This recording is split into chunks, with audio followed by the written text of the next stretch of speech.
tous, bienvenue sur la chaîne de l'Examen Crypto. Nous sommes aujourd'hui le mardi 7 mai 2024, 7h50, à l'heure à laquelle je fais cette vidéo. On va faire un point bien sûr sur la situation du Bitcoin. On va regarder aussi le Solana, le RNDR et quelques autres crypto-monnaies. On va aussi regarder le dollar index. Bref, que du lourd. Installez-vous confortablement et on démarre cette vidéo. On démarre avec une map plutôt mitigée. Et oui, on a un Bitcoin qui a rechuté un petit peu. Alors forcément, ça repasse dans le rouge un peu partout. Bref, on va regarder tout ça en détail. Allez, sans plus attendre, on démarre sur notre Bitcoin en vue jour. Bien sûr, je rappelle à tout le monde que tout ce que je vais dire dans cette vidéo n'est en aucun cas un conseil financier. C'est à vous de faire vos propres recherches. Et n'oubliez pas que le trading de crypto-monnaie comporte des risques de pertes financières partielles ou majeures.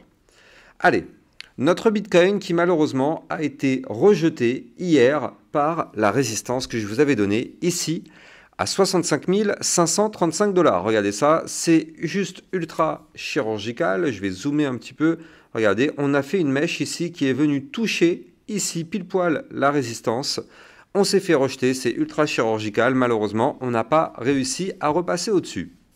Alors, c'est pas si mal que ça quand on regarde bien parce que oui, ok, on a été rejeté, mais on a déjà premièrement pas fait un point bas plus bas que les précédents et on n'a pas breaké des niveaux clés les plus importants.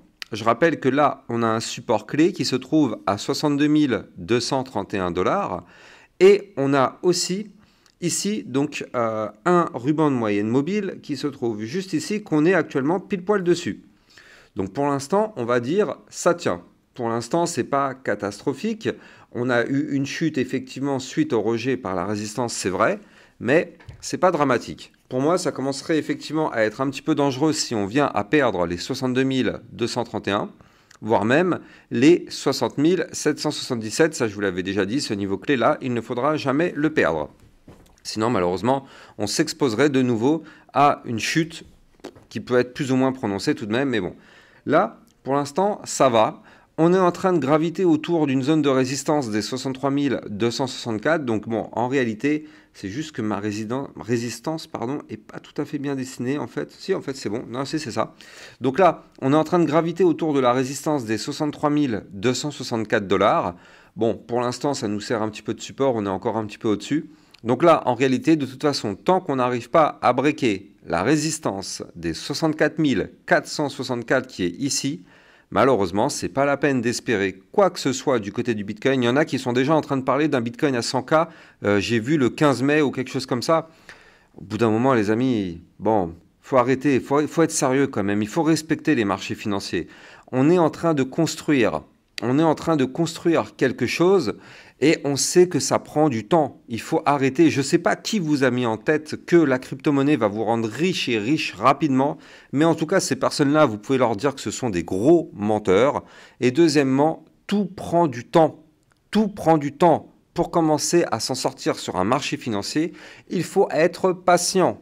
Donc là, en tout cas, du côté de notre Bitcoin, on est en train de construire. Là, l'idée, ce serait déjà qu'on arrive à récupérer les 64 464 $. Si on fait ça, ça nous permettrait de rechercher une nouvelle fois la résistance qui vient de nous rejeter hier à 65 535.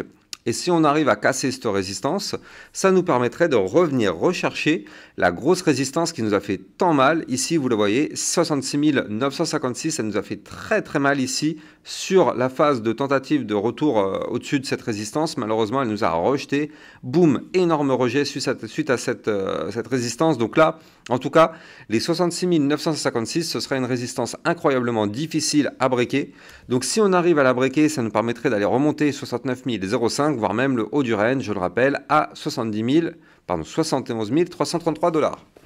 Là, pour l'instant, on voit toujours que nous sommes dans une phase descendante ici, avec des points hauts de plus en plus bas, des points bas de plus en plus bas. Donc notre Bitcoin, pour l'instant, malheureusement, reste toujours, en tout cas ici, depuis le 8 avril, dans une configuration baissière, même si on est dans cette configuration baissière. Si je dézoome un peu et que je prends cette fois-ci la vue macro, nous sommes dans une phase de latéralisation. À l'intérieur de cette phase de latéralisation, vous le voyez ici, ce bloc violet, pardon.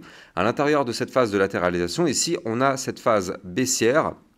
Mais cette phase baissière pourrait être effectivement breakée si on arrive à casser les 66 956 $. Et si on break ce niveau clé, oui, on aura formé un point haut plus haut que les précédents.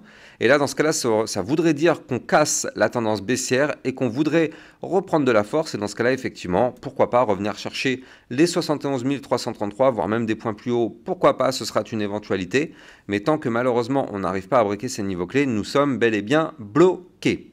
En tout cas, si on regarde bien par rapport au gap CME qui a été formé eh bien, ce week-end, on voit qu'on est venu le combler. Regardez ça, on avait un très joli gap là jusqu'à combien? Voilà, jusqu'au 63 370. On avait un gap, vous le voyez ici, ce gap qui est là.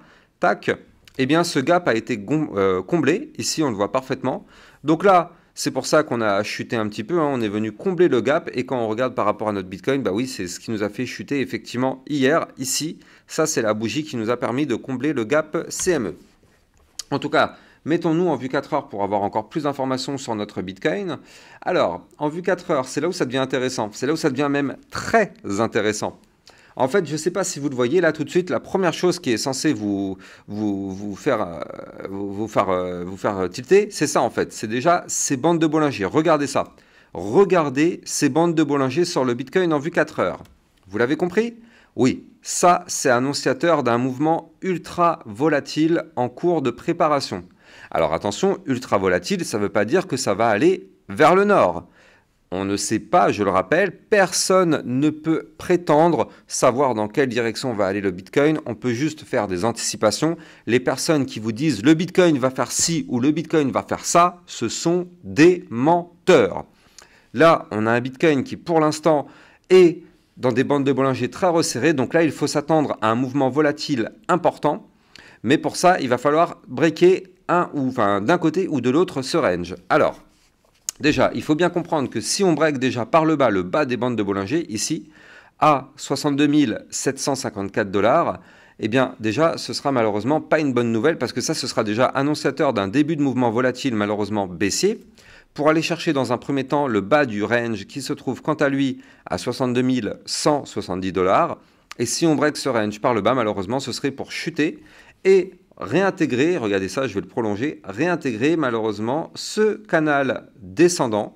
Si on réintègre ce canal descendant qui est là, donc ici, si on réintègre ça, boum, ce serait pour aller chercher eh bien, le milieu du canal ascendant, voire même son bas de canal.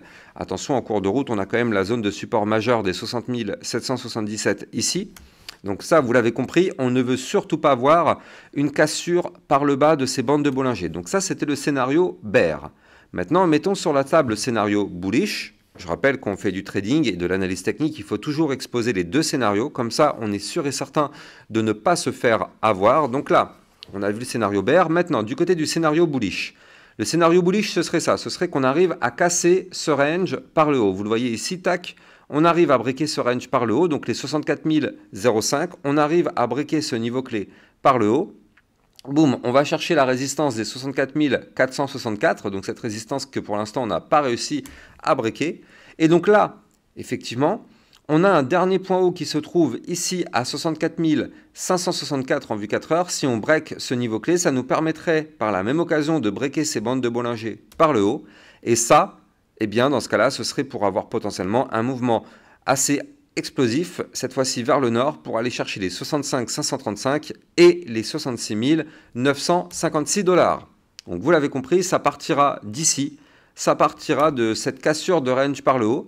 Ce qui est bien, c'est que pour l'instant, on voit que là, ici, on a ce trait jaune qui est la moyenne mobile sans période, oui c'est ça, sans période, qui nous sert particulièrement de support parfait. Regardez ça, on a fait 1, 2, 3, 4, 5 bougies qui rebondissent sur cette moyenne mobile sans période. Donc pour l'instant, ça a l'air de tenir. Donc là, si ça tient, effectivement, ça nous permet de revenir rechercher le haut du range et de tenter de le breaker par le haut. Si malheureusement, cette moyenne mobile sans période, qui correspond grosso modo en plus de ça au milieu du range, si cette zone de support vient à lâcher, alors là oui, attention, il faudra se méfier à ce qu'on ne break pas ce range par le bas avec les bandes de Bollinger resserrées. Boum, avoir un mouvement baissier de 5, 4, 5% aujourd'hui, ça peut être une possibilité. Mais bon, tant qu'on est au-dessus du support qui est là, on a un espoir que ce sera plutôt 4-5%, mais cette fois-ci vers le nord. En tout cas, on va surveiller ça de très très près. Tout ce qu'on sait, c'est que ça va arriver dans les prochaines heures, prochains jours. Je rappelle qu'on est en vue 4 heures, donc de la vue 4 heures, ça peut prendre jusqu'à 72 heures pour se valider. Donc là, il faut juste être patient et surveiller les niveaux clés donnés qui permettent justement d'anticiper le prochain mouvement sur le Bitcoin. Au passage, on jette un coup d'œil sur le dollar index parce que, je le rappelle, quand le dollar monte, le Bitcoin crash. Quand le dollar crash, le Bitcoin monte. Or, qu'est-ce qu'on voit? On voit du côté du dollar index que là, eh bien, avant-hier, on est repassé sous la zone de support, donc les 105,26, vous le voyez ici, c'est au gros trait rouge qui est là. C'était un niveau clé qu'on avait breaké ici par le haut, qui nous a entraîné un pump sur le dollar, donc un crash sur le Bitcoin. Et donc derrière, on est venu faire le pullback sur le dollar, et regardez, pour l'instant, le pullback a invalidé, c'est-à-dire qu'on a clôturé sous ce niveau clé. Problème, c'est que maintenant, on le voit, et d'ailleurs aujourd'hui, là en live dans cette vidéo, on voit qu'on est en train, du côté du dollar index, de repasser au-dessus de cette zone maintenant de résistance. Et donc là, attention, parce que si on repasse au-dessus de cette résistance, le dollar pourrait se mettre à monter, ce qui pourrait malheureusement nous faire chuter notre Bitcoin. Et comme je vous l'ai dit tout à l'heure, on a un Bitcoin avec des bandes de Bollinger resserrées. Attention à ne pas breaker le niveau clé qui pourrait faire chuter le Bitcoin de 4 ou 5% aujourd'hui ou dans les prochains jours. Mais en tout cas, là, il faut surveiller ça de très très près du côté du dollar. Ça, on va pas se mentir, c'est une première petite alerte. Donc, surveillons ça de très très près. Allez, on va passer au commentaire du jour. Le commentaire du jour intéressant, c'est Restaurant Panorama 6146. Bonjour Lexa, merci pour ton excellent travail, merci à toi. Et tes signaux d'une précision diabolique. Est-ce que tu pourrais nous expliquer comment faire la différence entre un vrai et un faux signal? Je te remercie pour tout ce que tu fais. Bonne journée. Ouais, merci déjà à toi pour le commentaire, ça fait plaisir. Alors, effectivement, il y a des signaux qui sont plutôt vrais et des signaux qui sont plutôt faux. Et c'est ça qui fait justement tout le charme du trading, c'est qu'on ne peut pas savoir à 100% si un mouvement va se concrétiser. Et par exemple, prenons, on va dire, eh bien voilà, tiens, j'ai un exemple parfait sur la crypto FET USDT. Donc là, hier, elle nous avait donné, par exemple, un signal. Cette crypto nous a donné un signal de potentiel mouvement haussier. Regardez ça. Ici, on a un double bottom. Double bottom, donc je rappelle, c'est une figure chartiste de retournement haussier. Et pour valider ce double bottom, il faut qu'on break déjà ici le niveau clé des 2,4931.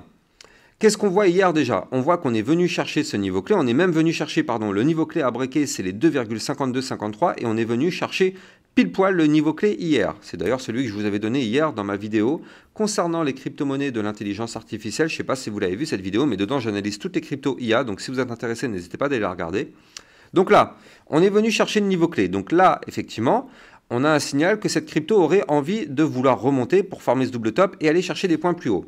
Imaginons que la ligne qu'il fallait breaker, donc la ligne de coup, aurait été breakée. Imaginons que hier, on avait clôturé ici du côté du FET. Donc là, ça veut dire quoi? Ça veut dire que oui, le signal est validé. Maintenant, je rappelle dans un premier temps, une fois qu'on casse un niveau clé, on revient quasiment systématiquement le tester. Donc déjà, c'est ça qui nous permet aussi de savoir si le signal est vrai ou faux. Déjà, voir le pullback. Ça, c'est la première information. La seconde information, c'est de voir les volumes. Parce que si on break le niveau clé qui est ici, par exemple, mais si on break juste ici, bah là, clairement, ça veut dire qu'il n'y a pas eu de volume sur la cassure. Et on va pas se mentir, c'est pas hyper bon signe. Donc ça, c'est un deuxième indicateur qui pourrait montrer que le signal s'avérerait faux. La troisième information, c'est bien sûr toujours regarder le Bitcoin. Parce que si jamais nous, on arrive à breaker le niveau clé, mais que derrière on a un Bitcoin qui est en train de former une structure complètement baissière, il y a de très fortes chances que notre crypto suive le Bitcoin et malheureusement, même si elle a breaké, elle invalide par la suite. Ça, c'est la troisième information. Et en général, quand une crypto doit se mettre à exploser, eh bien, on le voit directement sur la cassure, ça part avec un peu de force. Ça, c'est une indication aussi, quand on voit que sur la cassure, ça pousse assez fort, eh bien là, ça veut dire que oui, ça pourrait être un signal qui pourrait se valider parce qu'il y a du monde sur le coup, il y a vraiment des belles sommes d'argent, ce qui fait que ça fait pump assez rapidement. Donc voilà, ça pour moi, ce sont les 4 indications qui pourraient montrer effectivement qu'un signal serait plutôt valide ou plutôt invalide. Alors, ce n'est pas de la science exacte non plus, je rappelle que c'est le trading de crypto-monnaie, voilà, il y a toujours des risques. Et il y a plein de feintes aussi, hein. Des fois ça fait mine que ça pump, mais derrière ça recrache derrière. Donc voilà, c'est le jeu, malheureusement c'est le jeu, mais il y a quand même des indicateurs qui peuvent nous aiguiller dans un sens ou dans l'autre. Allez, continuons cette vidéo sur le RNDR, hyper bullish ce qui nous fait, regardez ça le RNDR. Alors, le RNDR qui a breaké la ligne, enfin qui n'a pas breaké, qui est en train de breaker la ligne de tendance baissière. Avant de vous en parler, comme je vous l'ai montré, je rappelle que j'ai un Twitter officiel sur lequel je vous diffuse plein d'informations. Hier, je vous avais diffusé ici ma vidéo sur les crypto-monnaies de l'intelligence artificielle. Je vous avais aussi diffusé la map de liquidation. On avait quand même des belles liquidations sur le Bitcoin entre les 64 et les 66 000 $. C'est ce qu'on a été chercher hier. Donc voilà, il y a plein de choses à savoir sur mon Twitter officiel, n'hésitez pas, vous avez le lien en description de cette vidéo. Et je rappelle que les likes et les commentaires sont fortement appréciés, ça participe grandement au référencement de la chaîne YouTube. Donc là on va regarder le RNDR, après on va regarder le Solana et d'autres crypto-monnaies par la suite. Du côté du RNDR, en vue jour, qu'est-ce qu'on voit ? Donc ici, là, on est en train d'assister actuellement à la cassure de la ligne de tendance baissière qu'on suit depuis quand même pas mal de temps. Donc là, vous le voyez, à chaque fois qu'on touchait cette ligne, malheureusement, on se faisait rejeter. Et là, est-ce qu'on va réussir à la breaker? Telle est la question. En tout cas, tout ce qu'on sait, c'est qu'aujourd'hui, il faut absolument clôturer la journée au-dessus des 10,018 pour valider la cassure de ce niveau clé. Si on arrive à valider la cassure de ce niveau clé, ça nous permet par la même occasion de breaker le dernier point haut qui a été formé ici, vous le voyez, donc le dernier point haut qui a été fait à 10,303. Et donc si on break ces deux niveaux clés, on pourrait aller chercher la résistance Fibonacci à 0,236 qui se trouve ici à 11,459 $. Si on break ce niveau clé, on a une résistance à 12,410, puis le dernier point haut ici à 13,850 avant de former, pourquoi pas, un nouvel ATH du côté du RNDR. Donc là, en tout cas, si jamais on clôture la journée au-dessus de ce niveau clé ici, ça pourrait commencer à sentir bon, surtout qu'on est accompagné par un joli double bottom ici. Je rappelle, double bottom, figure chartiste de retournement haussier. Est-ce que ce double bottom a été cherché la target? Et non, pas encore, parce que la target théorique du double bottom, elle est ici à 11,250. Alors attention, comme je vous l'ai dit, il y a quand même des résistances en cours de route, mais 11,250 pour la target du double bottom, pour l'instant, on n'a pas encore été la chercher. Mais bon, en tout cas, pour tous ceux qui ont raté le mouvement, déjà, c'est un petit peu tard. Moi, je vous en avais déjà parlé il y a 2-3 jours. D'ailleurs, je vous avais même fait une vidéo dédiée sur le RNDR pour vous dire qu'il fallait la surveiller. Donc là, c'est pas tout à fait maintenant le moment de rentrer, hein. C'était avant. D'ailleurs, mon petit indicateur, oui, je me suis fait mon petit indicateur, Lexa Buy and Sell indicateur. C'est celui qui me met ma petite flèche, qui m'a effectivement bien montré que là, c'était bel et bien le moment de buy. Et ça a plutôt bien fonctionné, hein. Donc on le voit ici avec ma petite flèche. Lui, il a détecté que c'était ici qu'il fallait buy. Et c'est tout à fait vrai parce qu'en réalité, quand on regarde bien, eh bien, ça correspondait à la ligne de coup du double bottom. Donc oui, c'était parfaitement le moment clé pour buy. Donc j'ai l'impression que mon petit indicateur a l'air de bien fonctionner. Je suis en train de le tester, hein. Là, depuis maintenant plusieurs jours, je suis en train de le tester. Donc je l'ai codé, je suis en train de le tester. Je vais encore le tester quelques temps avant vraiment de l'utiliser officiellement, on va dire, parce que là, c'est encore au stade du test. Mais si ça fonctionne plutôt bien, bah, je m'en servirai comme indicateur pour avoir des signaux de buy et de sell. Allez, on continue sur le Solana. Donc là, le Solana, quand on regarde bien, lui aussi, c'est très intéressant parce qu'il y a plusieurs choses à voir. Donc là, du côté du Solana, d'ailleurs, au passage, je rappelle, tous ceux qui veulent trader toutes ces crypto-monnaies, vous avez mon lien Binance en description de cette vidéo qui vous permet d'obtenir un bonus de 10% à vie sur vos frais de trading. Et en plus de ça, vous allez pouvoir trader sur une plateforme enregistrée PSAN auprès de l'AMF. Donc c'est une plateforme qui n'est pas à risque de blocage ou de fermeture vu qu'elle est officielle. En tout cas, en France, elle est validée. Du côté du Solana, donc on voit ici un double bottom, figure chartiste de retournement haussier. On voit d'ailleurs aussi que là, on est repassé hier au-dessus des rubans de moyenne mobile, donc ça c'est une excellente nouvelle. On a regagné le ruban de moyenne mobile, donc là on est repassé au-dessus, donc on repasse en configuration bullish, du moins tant qu'on est au-dessus de ce ruban. Donc là, si on arrive à valider le double bottom, donc c'est-à-dire valider ici les 153,80, dans ce cas-là, ça nous permettrait de remonter du côté du Solana pour aller chercher le bas de l'ancien range pour former le pullback à 169,79. Attention tout de même, on a une résistance à 160,13. Mais d'ailleurs, non, en fait, en réalité, c'est ça. Oui, non, c'est bon. 160,13 la résistance. Si on break cette résistance, on reviendrait rechercher ici le bas de l'ancien range. Et si on arrive à réintégrer le bas de l'ancien range, ça nous permettrait de remonter chercher les résistances des 180,04, 191,83 et voire même, pourquoi pas, ici, le haut du range à 204,85. C'est en vue jour. Donc là, pour l'instant, mon petit indicateur Lexa ne s'est pas encore activé. Mais pourquoi pas par la suite. Regardez, là déjà, il m'a bien détecté le signal de vente ici. Et effectivement, il a raison, hein. Suite à ce signal de vente qui est là, derrière, on a connu un joli crash.